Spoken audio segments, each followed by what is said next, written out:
ultra-luxury tourism facilities, investing at least United States dollars 10 million for foreign investors and United States dollars 5 million for Ugandan investors. 6. Equalization of tax treatment of Tier 4 financial institutions by allowing deductions for provisioning for bad debts, thereby reducing the cost of capital. Under value-added tax VAT, Mr. Speaker, Parliament approved the following VAT measures. 1.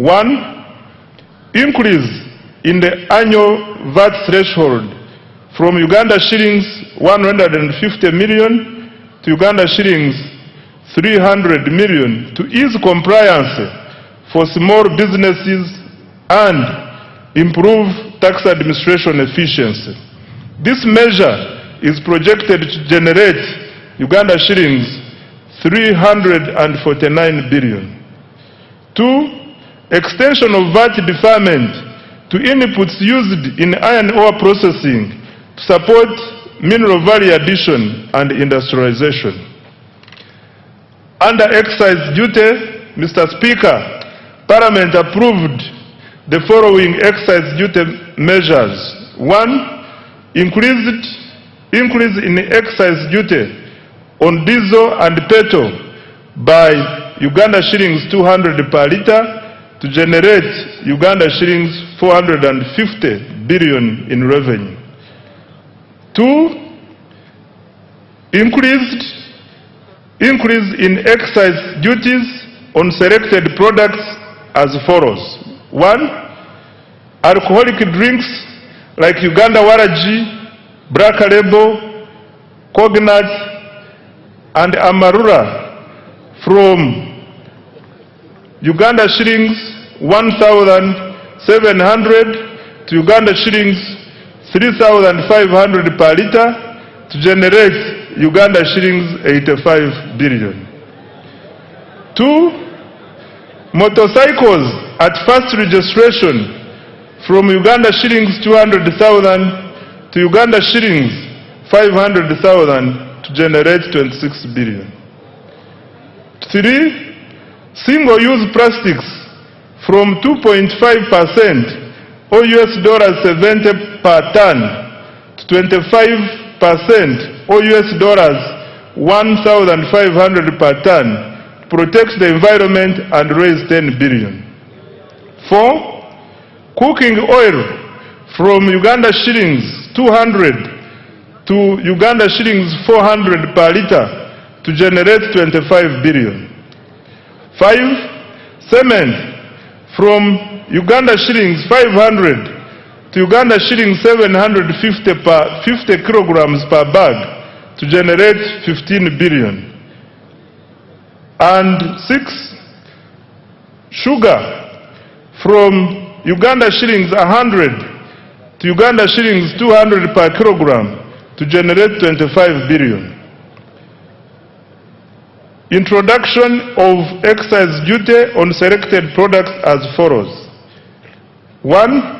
Locally manufactured paints and varnishes at 3% or shillings 50 per litre or kilogram, whichever is higher, and imported paints and varnishes at 10% or Uganda shillings 2,000 per litre, whichever is higher, to generate 24 billion. And cooking fat at shillings 500 per litre or kilogram to generate 15 billion. On stamp duty, Mr. Speaker, a modest stamp duty has been introduced on the first registration and transfer of motor vehicles and motorcycles as follows. 1. Motorcycles, tricycles, and quadricycles, Uganda shillings 30,000.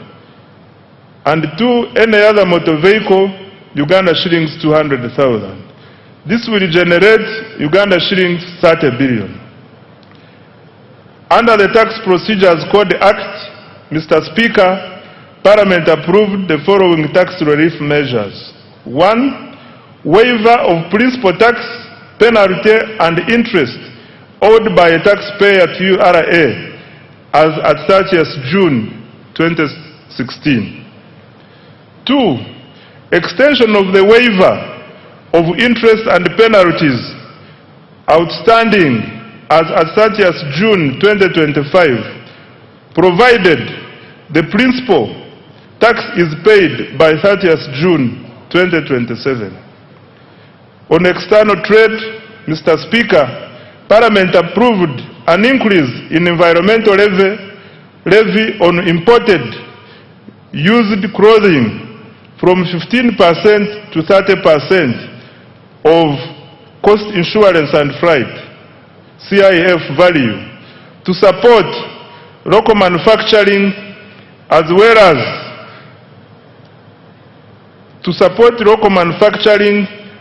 as local manufacturing and generate Uganda shillings 40 billion. Under lotteries and gaming, Mr. Speaker, Parliament approved increase of the tax for betting from 20% to 30% to harmonize taxation across gaming activities and generates Uganda shillings 24 billion. In conclusion, Mr. Speaker, Uganda has become a land of opportunity and promise. Our economy has expanded to United States dollars 69 billion and is projected to grow at a double-digit rates driven by strong export performance, fast oil, and sustained wealth creation interventions. More importantly, this growth is increasingly translating into jobs, higher incomes, and better livelihoods for Ugandans. Investor confidence is rising, and the Ugandan diaspora is responding with increased remittances, investment, and active participation in our transformation. This budget aims to accelerate the attainment of the tenfold growth strategy.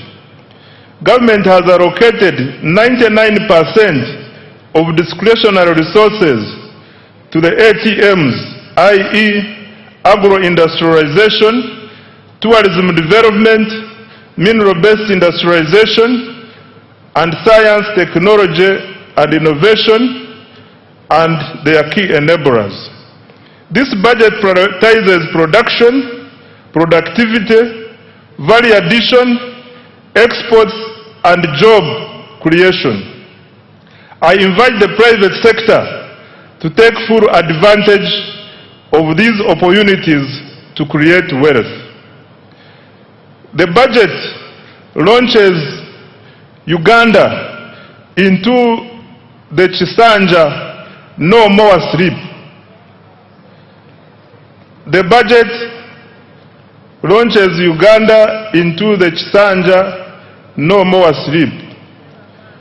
Every Ugandan must actively engage in wealth creation, and every leader must be accountable for transforming households and communities.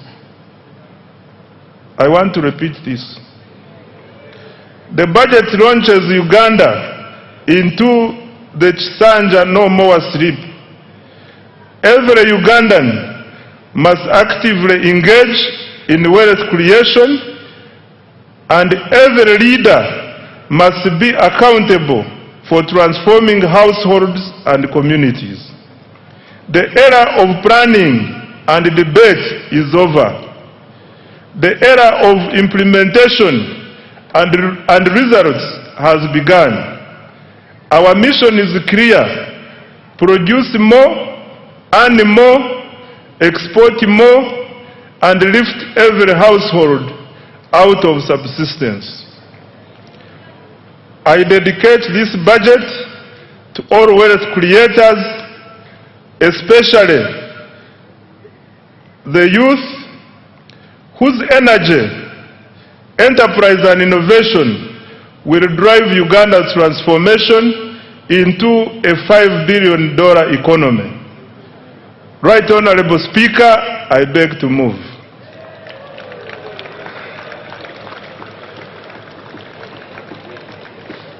Thank you very, very much.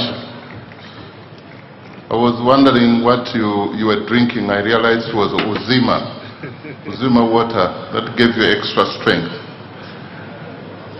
Thank you very much. Make the Honorable Minister of Finance feel welcome and appreciated for the good work. Thank you, Honorable Minister, and by extension, His Excellency the President, for your clear delivery of the budget speech for the 2026-2027. As I'm made aware already that every member of Parliament has a text, has the budget speech already. I urge you to take note of the government's budgetary priorities and related matters for the coming financial year. This will greatly inform our legislative oversight. Honorable Minister, thank you once again. I didn't know you could stand for that long. Item number 7, remarks by His Excellency the President. Honorable members and distinguished guests, I now take this singular honor to invite His Excellency the President to make his remarks, to take us through the budget speech. Your Excellency, we don't take your being here for granted. You're welcome.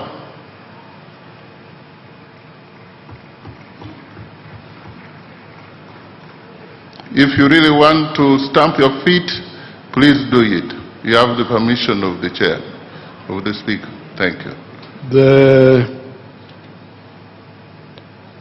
Her Excellency the Vice President, thank you so much. Her Excellency the Vice President,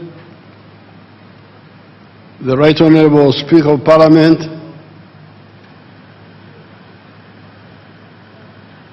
all the other political and state leaders, the religious leaders, the cultural leaders, members of the diplomatic corps, and all Ugandans.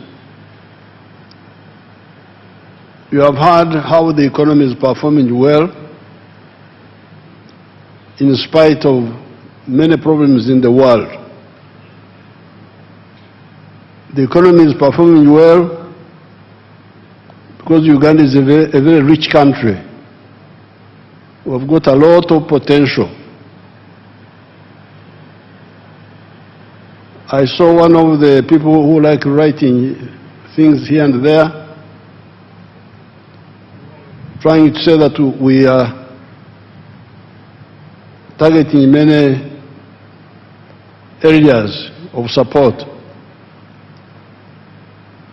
And I think he was trying to say that in South Korea, they concentrated on electronics and vehicles. But this is because South Korea didn't have much. They concentrated on the little they had. With us, we have got what South Korea has and much more than that. So that's why I really don't listen so much to people who are running around panicking and so on. What is crucial is clarity here within Uganda about our potential. And the next most important thing is the African market, because when you produce, you must sell. And Africa is our sure market, and then we can add other markets. So this growth of 6.4% is really still modest. As you heard, next year the growth would go to 10.2% because of the petroleum.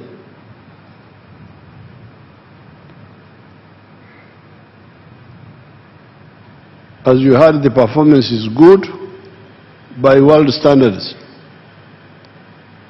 But in my view, it can be stronger.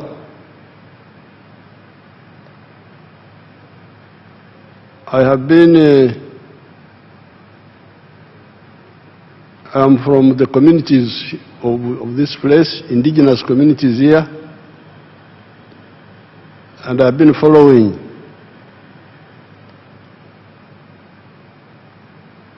our developments for now 65 years, very closely. But what you need to know is that the aim of the NRM is not just growth, but transformation, socio-economic transformation. It is now, but before I talk about other things, I want us to solve this little problem of Ebola. Ebola is a very simple disease. It is not like Corona, as I said last night. Corona was very dangerous because it was spreading by breathing, which meant that if you start, the other time I got Corona from you people in Chankwanzi, when I took a group photograph with you people without my mask. I got Corona. And I was here for 21 days sitting in the house. So Corona was really dangerous. It was spreading by breathing. But this Ebola spreads only by contact. And contact, close contact with the sweat, with the vomit if they vomit, with the blood, sexual, kissing, saliva. When the person is already sick, not showing symptoms of sickness. So therefore, really, it can be stopped. We just need to get rid of the carelessness. As I told you last night, we have had 19 cases so far. 14 from our brothers in Congo, 14 of them who came. 2 died. But those who came early, 4 of them have already recovered, or the Congolese. 4 have already recovered and been discharged. The others are also recovering. They are not, our people think no more of them will die. And the 2 people who died were the Congolese from the 14. Now the 5 Ugandans who were infected were the 4 health workers in one of the Kampala hospitals who handled the sick people without taking precautions. That's how 4 of them were infected. Carelessness. Now the 5th one, the Ugandan, was the taxi driver who drove the sick man from Hoima to here. I don't know whether he was greeting him or what, because just driving, if he sits in his chair and you sit in yours, why should he infect you? But fortunately, that driver has now recovered. So of the 4 who recovered, 4 of the 5 who recovered, 4 are Congolese, 1 is Ugandan. And the 2 who died were all our Congolese brothers. So, and in the last 5 days, there's been no new case. This is very simple. I'm really, I don't like people who don't take life seriously. Because if you want to achieve what you want to achieve, you must be very serious with your life. And part of life is health. If you have good health, you can be able to do what you want to do. The other day I was here, I was seeing you shaking hands, hugging. These are members of parliament now. Setting a bad example for all these Africans to get sick and then go in hospitals and so on, or die even. So please, I want to use this occasion to appeal to all the Ugandans to really finish this little problem of Ebola. Ebola is a not serious problem. Yes, there is no vaccine against Ebola yet. There is no direct medicine, but it is very easy to avoid, number 1. And number 2, even when you get infected, if you report early by controlling the temperature, by controlling the rehydrating you when you vomit and sweat, you can recover, like these people have recovered. So I appeal to all you guys to solve this little problem. Our brothers and sisters in Congo were coming through the borders. We stopped the buses and passenger vehicles. We won't allow cargo, lorries and petrol tankers and so on. But people are coming through the border, the Panya. That's why we have discussed with the Congo government, and they have allowed us to work with them to open medical stations inside Congo near the border and announce, invite our Congolese people, anybody who is sick, come here, don't try to go to Uganda.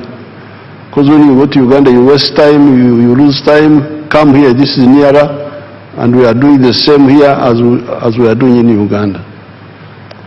So we hope to finish this little problem of Ebola. But you need to set example, shaking hands, hugging. Then these pastors that they are blessing people, as if God is deaf. You can pray, God will hear you without touching people, the health workers. Many of them have died in Congo. That's what I hear. Many of these pastors. Some of the people who were the pastors blessing people.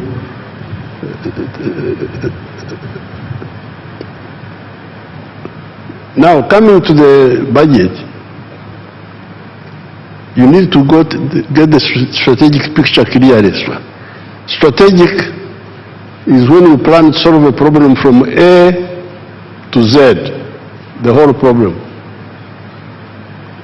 Tactical is how you move from A to B. Now the strategic aim of the NRM is to transform Ugandans.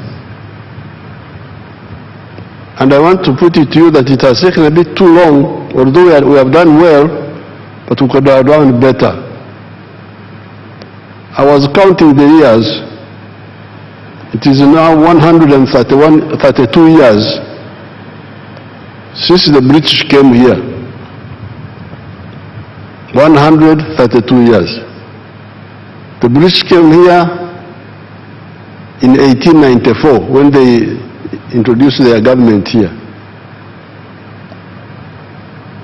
Europe had started modernization. Capitalism had started.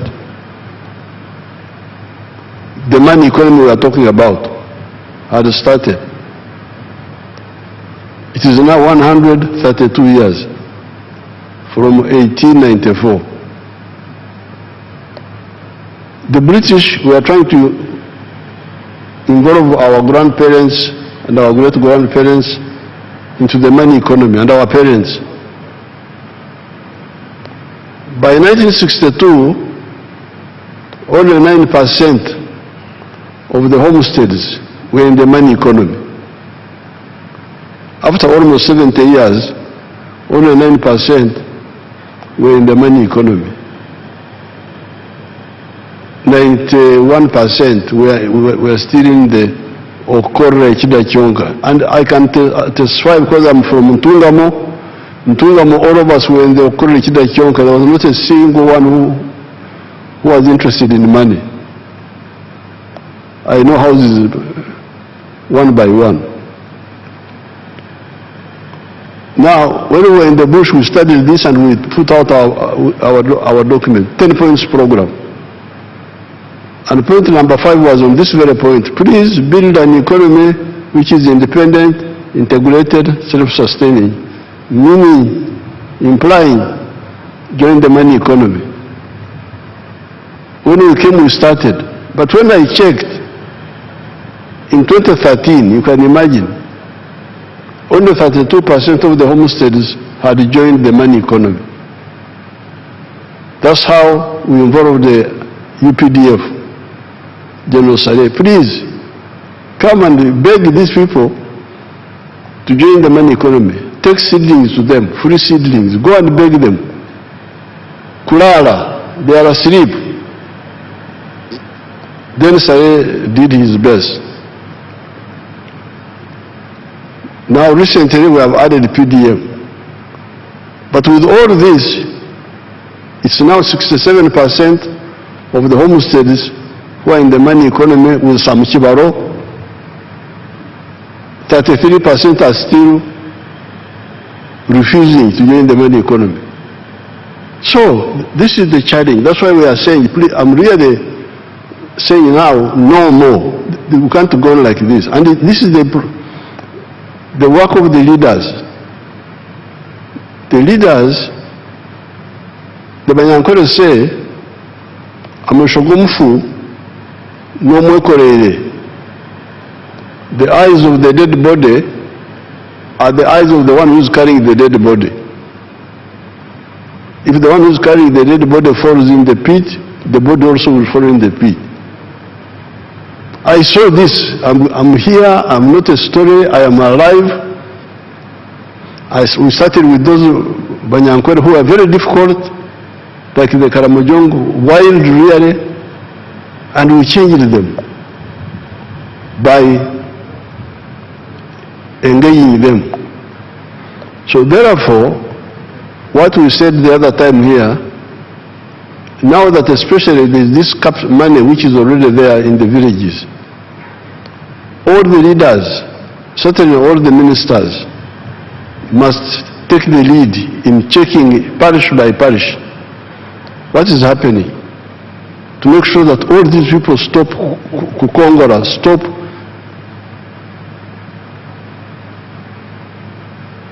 cheating us. We work, they don't work. They are there, but they want services.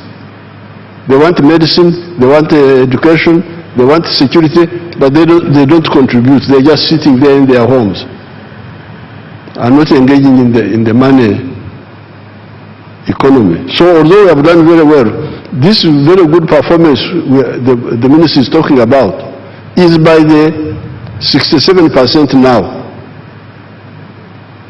And all of them, not necessarily with the Chibaro, some of them do without the Chibaro. But there are 33% who are Wakopemben, they are on the side. Suppose they were also part of this, would be much further. And as the minister has told you, this people joining the money economy is crucial for 2 reasons. First of all, they get income. They get income, which means that their purchasing power goes up. part of the problem of the purchasing power being low is because they don't have income.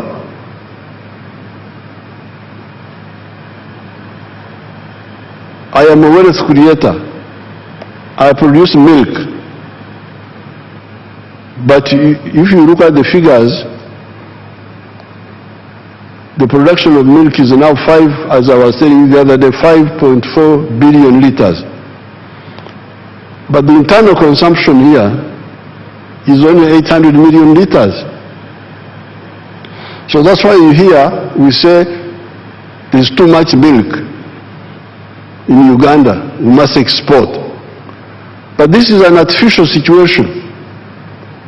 Because with 48 million people, if each one was drinking the milk he's supposed to drink, 210 liters per year, so to keep mouth in your teeth, you keep your bones, we would need 9.6 billion liters of milk.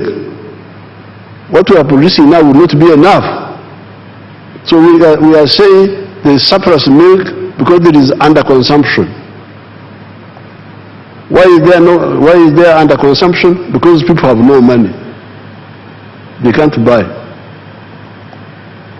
The per capita consumption now of milk is now 6 liters. 1/3 of what a human body needs. But this has gone up because in 1986 it was 18 liters. You can imagine. That's why people have no teeth in their mouth because there is no. The teeth have gone out because they don't have enough calcium.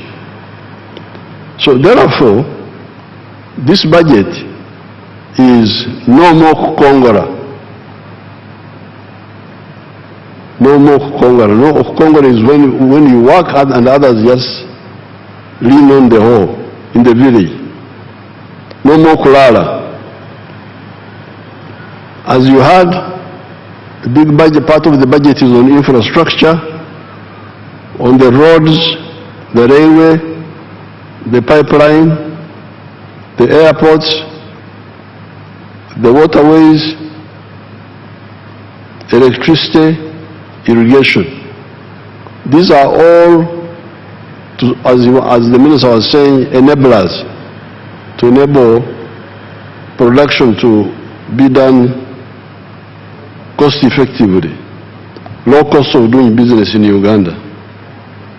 Now, then the other challenge is on the service delivery.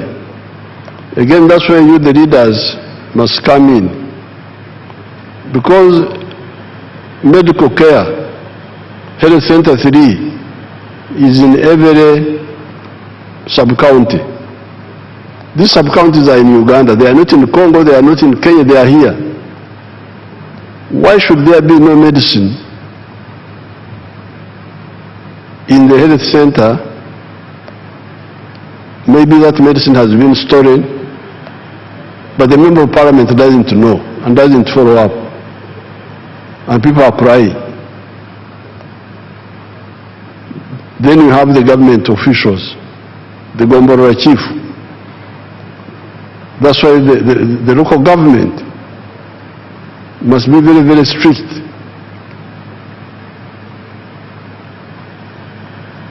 The Gombora chiefs, what are they doing? The GISO, there is somebody called the GISO. Have you heard of somebody called the GISO? He's also there.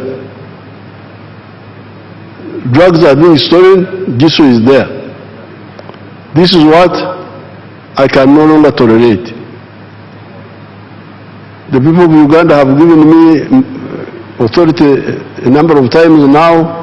I would have to, in the past I was a bit hesitant because I was saying maybe, especially for capital, there was no capital which was being given. But now the capital is there, PDM being stolen.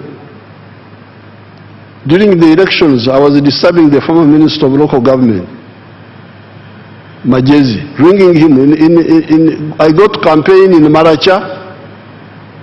Instead of campaigning, people are saying, they have stolen our PDM money. I go from campaign now to it becomes like a PDM tour. In Maracha, complaining. Then I ring Majezi, please, Majezi, come. Maracha, people are I don't even know what happened there. Buko, I was in Buko. Or was it Kwen? I think it was Kwen. Same problem. Here in Kampala, Kawempe, Buambo, where PDM money was being stored. What is the member of parliament doing? Even the opposition ones, the ones of the NRM, I will struggle with them. But even the opposition ones, as long as you are getting allowance from parliament,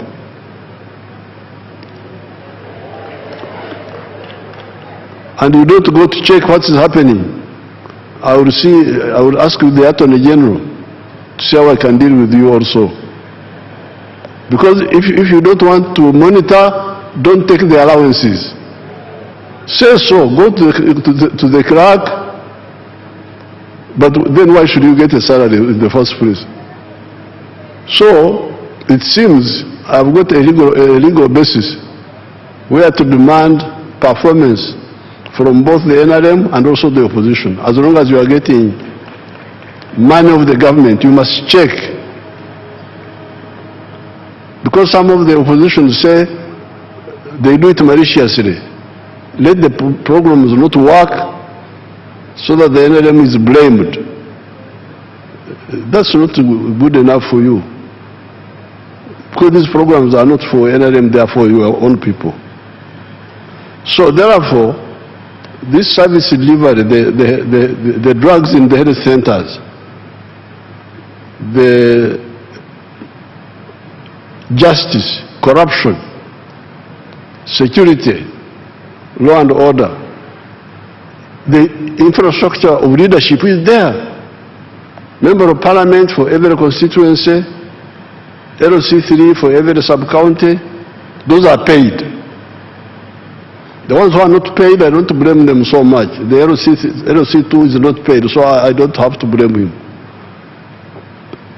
But the LC3, the Member of Parliament, the councillors, these are all paid people. They must monitor, and then the government people must monitor. And local government must monitor them, the chief administrative officer. That's why I put in local government some people that people have been saying they are cantankerous, quarrelsome, like Barugahara and Namere. Namere is famous for quarreling, so you go and quarrel with them.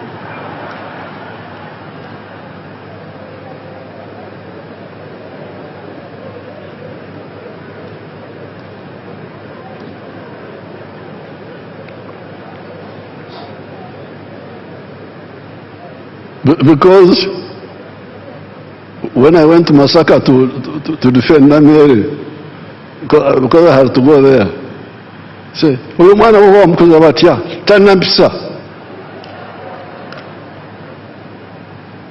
I said that, but if the lack of Mpisa is to, because in Uganda, if you say a thief, and you say you are a thief, turn Mpisa. They say you should have kept quiet, the Mpisa. This is how you are going to destroy the country. So, please, both for economy, but also for service delivery, the leaders must do their work. Fortunately, we are going to get, apart from this money which Musas is getting from all those taxes, we are going to get also the oil money. The government will be getting an extra $1.5 billion per year as its share of the government money. Now I'll discuss with you how to save this money first of all, to create a sovereign fund so that it can earn money Because that's how some countries like Norway have used their money very well. Instead of using it to buy perfumes and so on,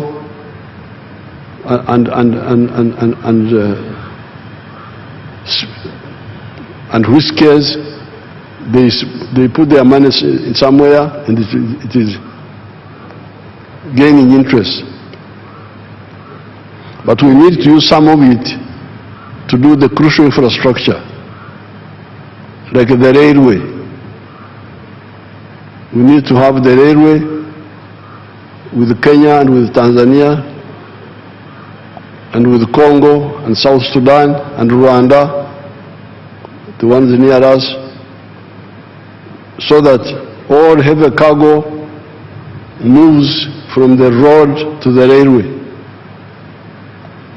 Then the petroleum products move from the road to the pipeline.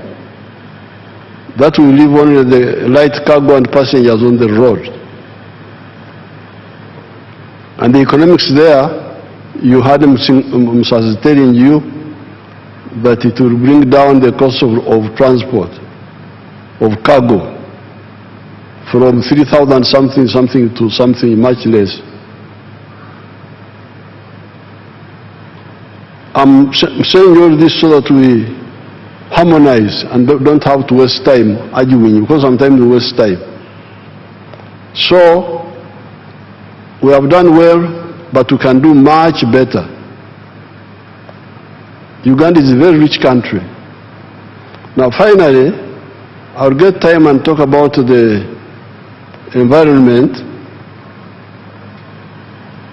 and the trade order, where we had to remove some of our people from the roadsides and all that chaos which was here. I want to really you people to support this. Don't go on with the cheap politics of misleading our people. Because a country is like a human body. This human body has got many systems which must work in the way God designed them. Breathing, you breathe. There is a whole system, how you breathe. Blood circulation, there is a whole system of how the blood circulates. Seeing, there is a whole system how you see. Hearing, there is a whole system of how you hear. Each system is separate but coordinated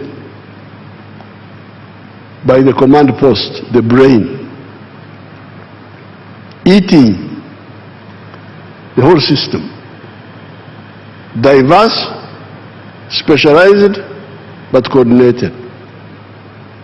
Now you cannot say that because I want to eat, I put the food in the ear. I put food in the ear that I want to put food in the ear. Or in the nose.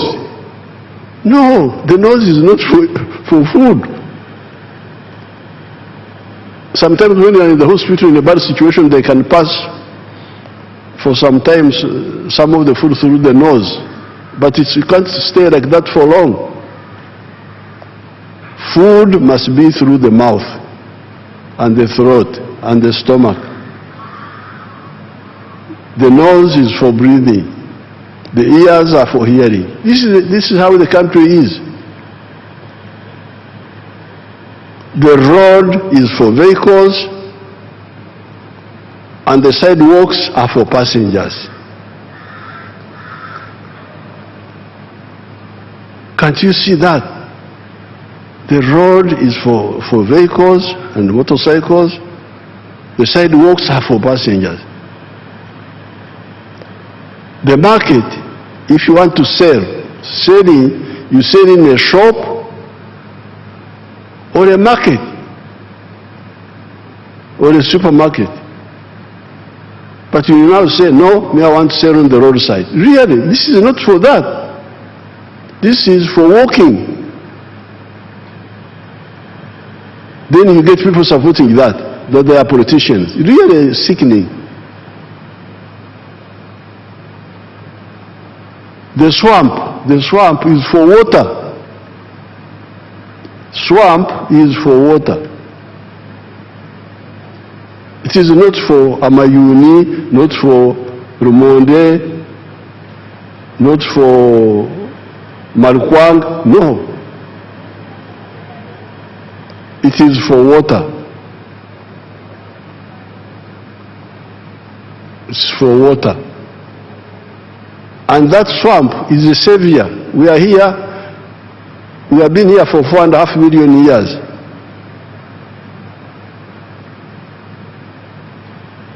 And these things came recently, the permanent buildings, vehicles. What was sustaining us were our swamps and our forests. Even when our level of science was very low, not so much, the swamps and the forests kept us here, and the grass. Now you want to destroy that, and you say you are a Ugandan? No. What are you looking for in the swamp?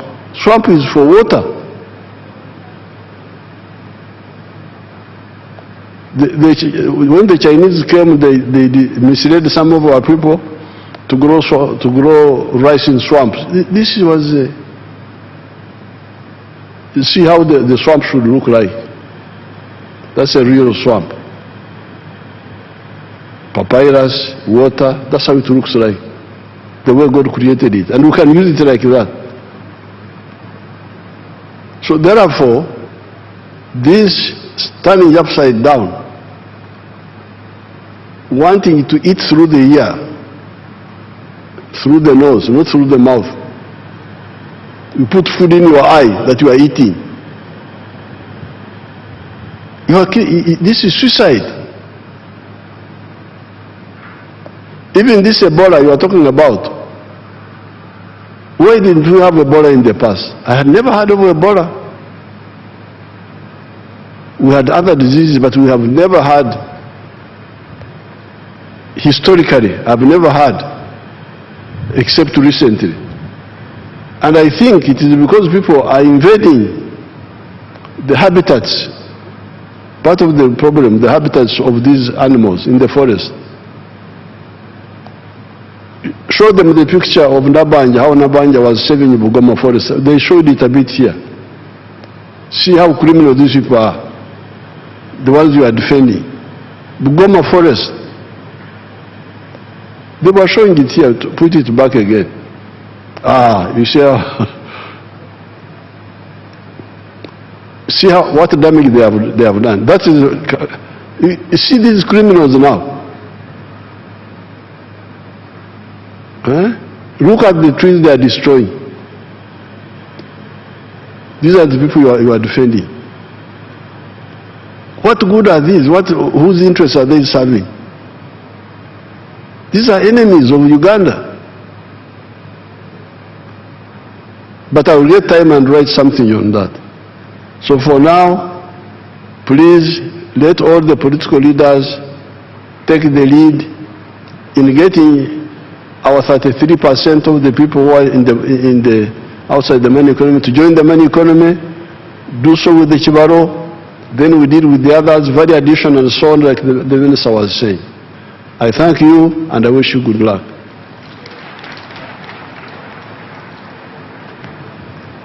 Thank you, Your Excellency, for the successful delivery of the budget speech for the financial year 2026-2027. On behalf of Parliament, I pledge our commitment to effectively apply our mandate to realize all your progressive intentions for our beloved country and its gallant citizens. Adjournment.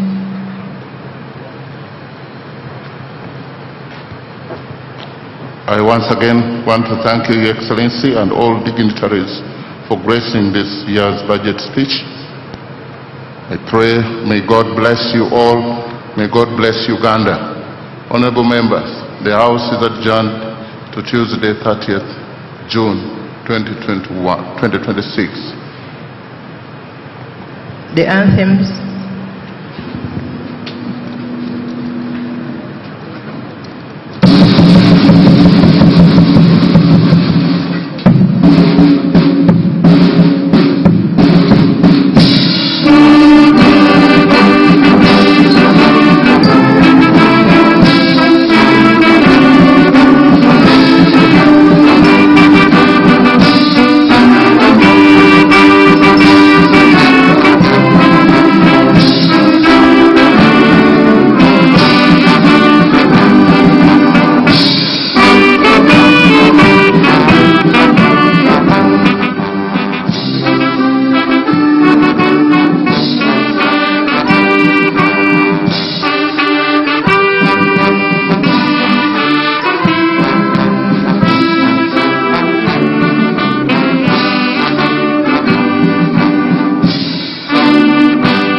Upendo Malikia, Managing Director of Machame Farm. We own a commercial farm in Noya District in a village called Goat Quarry. The farm sits on 4,000 acres, and the crops that we plant are maize, soya and rice. We also have some research grains that we are doing at the farm to see how best they can be rolled out at the farm. We would like to thank His Excellency the President of Uganda and the Ministry of Finance for availing the LSF fund through Pearl Bank. Before the fund, we were at 200 acres, and now with the fund, we are at 800 acres.